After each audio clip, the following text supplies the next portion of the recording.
கோலி talk Kollywood news. ஆபாச பாடல் எதிரொலி, மகளிர் சங்கத்துல ஆர்ப்பாட்டம், போலீசார் வழக்கு பதிவு. நடிகர் சிம்புவும்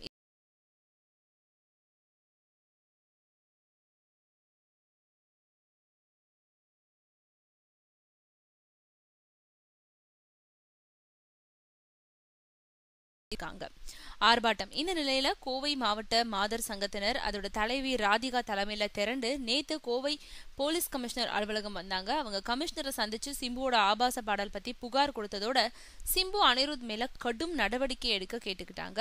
பின்னாடி வெளியில வந்த அவங்க சிம்பு அனிருத்துக்கு எதிராக கோஷம் எழுப்பினாங்க. 2 பேர் படங்களையும் கிழிச்சு எரிந்து கால்ல போட்டு மிதிச்சாங்க. தொடர்ந்து அவங்க ஆர்ப்பாட்டம் செஞ்சாங்க. மாதர் சங்கத்தினர் கொடுத்த புகாரின் பேர்ல கோவை ரேஸ் கோர்ஸ் போலீசார் சிம்பு அனிருத் மேல வழக்கு பதிவு செஞ்சிருக்காங்க.